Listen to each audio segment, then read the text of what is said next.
kembali belajar bersama Bu An. Bagaimana kabar anak-anak hari ini? Sehat semua? Semoga hari ini anak-anak tetap sehat dan juga semangat dalam belajar. Kali ini Bu An akan menyampaikan pembahasan materi kelas 2, tema 4, subtema 4, pembelajaran 3. Hidup bersih dan sehat anak-anak.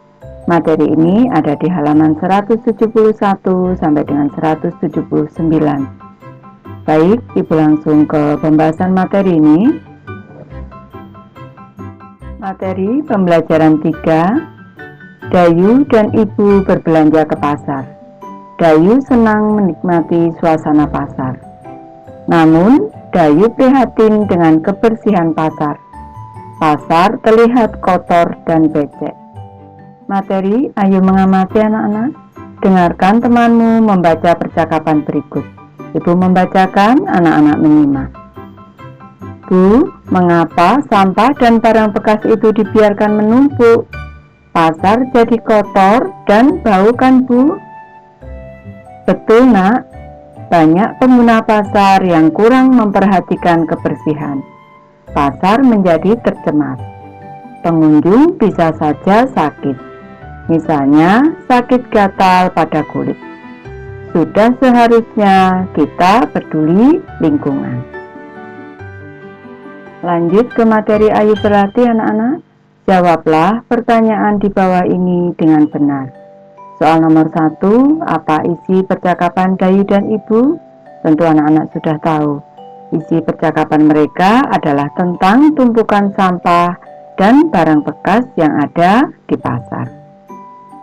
Pertanyaan kedua, mengapa terjadi penumpukan sampah dan barang bekas di pasar? Karena banyak pengguna pasar yang kurang memperhatikan kebersihan pasar dengan membuang sampah sembarangan. Soal nomor 3, anak-anak. Jika ada orang yang membuang sampah sembarangan di pasar, apa yang akan kamu lakukan? Ini tentu kita harus menegurnya, anak-anak. Saya akan menegurnya dengan santun dan memintanya membuang sampah di tempatnya. Soal nomor 4, apa yang akan kamu lakukan jika melihat sampah berserakan di pasar? Jika kita melihat sampah berserakan di pasar, jika jumlahnya sedikit, ini kita membersihkannya, anak-anak. Kita ambil dan membuangnya ke tempat sampah. Saya akan membersihkannya dan membuangnya di tempat sampah. Soal nomor 5, apa yang akan terjadi jika pasar jarang dibersihkan? Tentu, jika pasar jarang dibersihkan, lingkungan pasar akan kotor, becek, dan menjadi sarang penyakit. Lanjut ke materi, ayo berdiskusi anak-anak. Isilah teka-teki silang berikut dengan benar. Di sini sudah ada pertanyaan mendatar dan juga menurun. Dan peta untuk teka-teki silangnya sudah disiapkan. Kita mulai dari pertanyaan mendatar. Ternoda dan kotor. Ternoda dan kotor ini makna dari kata tercemar, anak-anak. Kita masukkan ke dalam peta yang dimulai dari angka 1 di sini mendatar.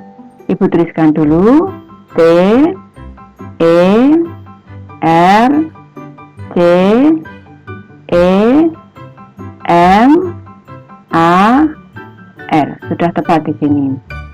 Ini sudah kita selesaikan. Selanjutnya kita ke pertanyaan menurun nomor 2. Ini sudah disiapkan 1, 2, 3, 4, 5 peta. Berasa sangat geli pada kulit. Di sini sudah ada huruf T, sudah disiapkan. Kata yang artinya berasa geli pada kulit adalah gatal, anak-anak. Kita masukkan di sini G, A, T, A, L.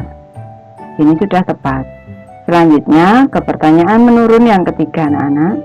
Berasa tidak nyaman di tubuh karena sesuatu, misalnya demam, flu, dan sebagainya. Kosakata yang artinya ini adalah sakit, anak-anak.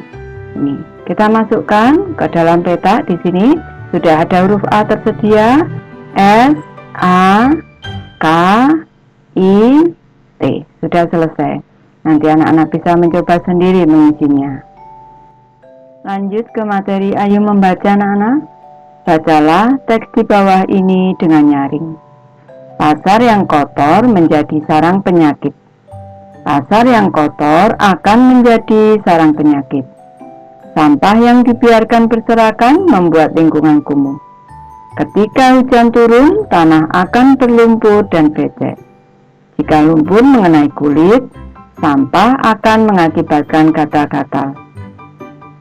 Pasar yang kotor tentu ada penyebabnya.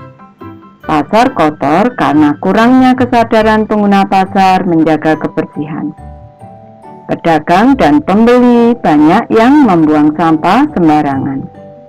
Sudah seharusnya kita peduli kebersihan lingkungan. Hidup bersih itu sehat.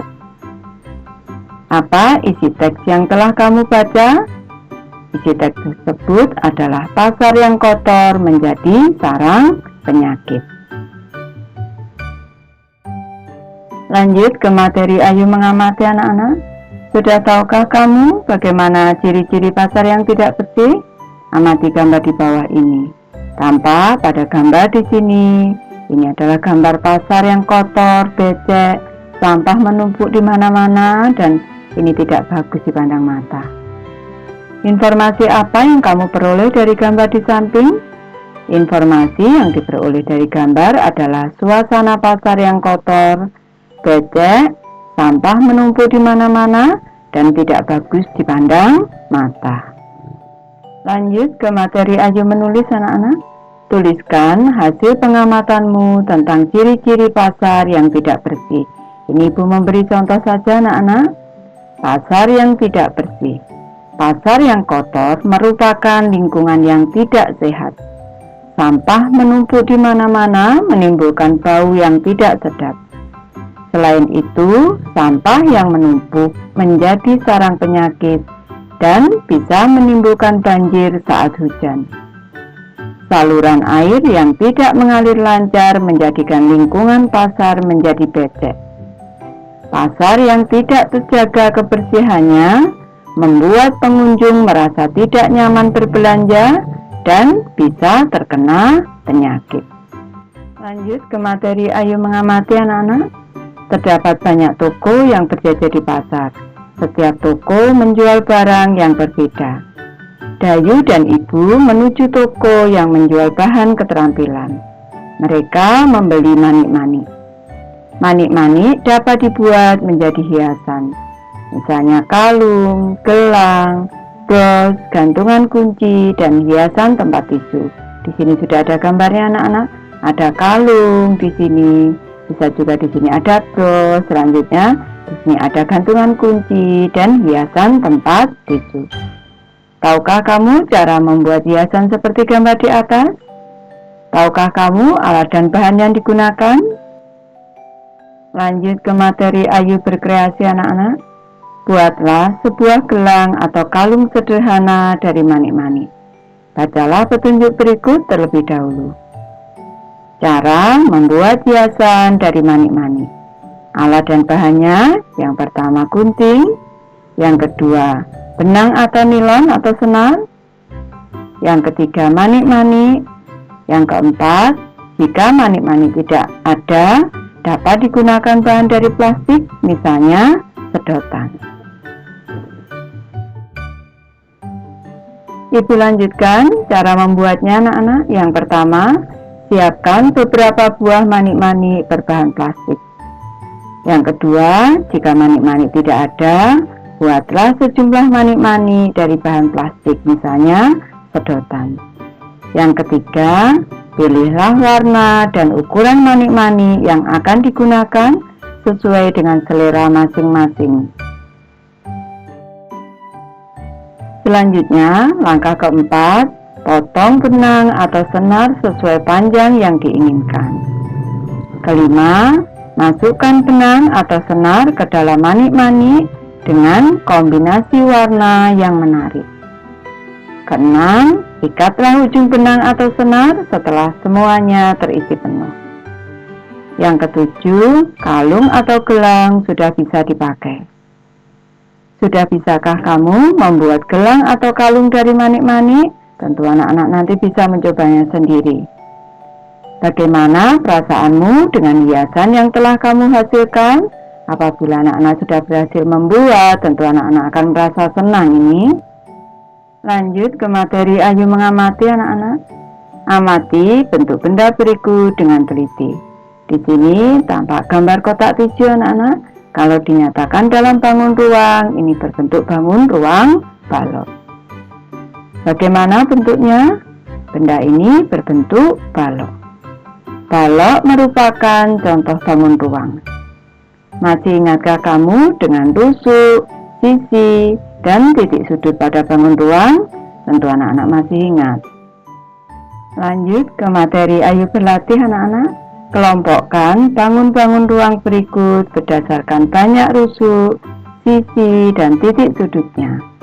Ini nanti sudah ada bangun ruangnya dan di sini disiapkan 2 kotak anak-anak. Nanti kita masukkan. Ibu mulai dari soal yang pertama. Di sini ada bangun kubus anak-anak. Bangun kubus ini banyak rusuknya. Dimulai dari bawah. 1, 2, 3, 4 atas. 5, 6, 7, 8 yang tegak 9, 10, 11, 12 banyak rusuk 12, banyak sisinya depan belakang 1, 2 atas bawah 3, 4 kiri kanan 5, 6 banyak sisi 6 banyak titik sudut 1, 2, 3, 4, 5, 6, 7, 8 banyak titik sudutnya 8. Berarti ini kita masukkan ke dalam kotak yang pertama di sini. Lanjut ke gambar kedua anak-anak. Di sini ada bangun prisma segitiga. Perlu anak-anak ketahui bahwa bangun kubus ini termasuk bangun prisma segi 4. Ini prisma segitiga. Kita hitung banyak rusuknya. 1, 2, 3, 4, 5, 6, 7, 8, 9. Banyak rusuk 9, banyak sisinya 1, 2, 3, 4, 5 banyak sisi 5 banyak titik sudut 1, 2, 3, 4, 5, 6 banyak titik sudutnya ada 6. Berarti kita masukkan ke dalam kotak yang kedua di sini. Lanjut ke gambar ketiga. Di sini ada bangun balok. Perlu anak-anak ketahui bangun balok ini termasuk bangun prisma segi 4 karena alasnya berbentuk segi 4. Banyak rusuknya 1, 2, 3, 4, 5, 6, 7, 8 9, 10, 11, 12 banyak rusuknya ada 12. Banyak sisinya 1, 2, 3, 4, 5, 6 ada 6. Titik sudutnya 1, 2, 3, 4, 5, 6, 7, 8 ada 8. Berarti ini kita masukkan ke kotak yang pertama anak-anak ke sini. Lanjut ke soal keempat. Di sini banyak rusuknya sudah diketahui 12 anak-anak. Banyak sisinya 6 dan banyak titik sudutnya ada 8. Kita masukkan ke kotak pertama. Ini adalah bangun prisma segi 4. Lanjut ke gambar kelima. Ini adalah bangun prisma segitiga. Alasnya berbentuk segitiga. Banyak rusuknya 1, 2, 3, 4, 5, 6, 7, 8, 9 banyak rusuk 9. Banyak sisinya bawah 1, atas 1, 2 yang tegak ada 3. Berarti 5. 1, 2, 3, 4, 5. Selanjutnya banyak titik sudutnya 1, 2, 3, 4, 5, 6 banyak titik sudutnya ada 6. Ini kita masukkan ke kotak yang kedua. Di sini bisa kita simpulkan anak-anak kalau bangun prisma segi 4 ini ciri-cirinya banyak rusuknya 12, banyak sisinya 6, banyak titik sudutnya 8. Kalau prisma segitiga ini banyak rusuknya 9, banyak sisinya 6, banyak titik sudutnya banyak sisinya 5, banyak titik sudutnya 6. Bisa anak-anak? Ibu sudah selesai membahas materi ini. Terima kasih anak-anak sudah menonton. Semoga ini bermanfaat, membantu anak-anak belajar. Terima kasih.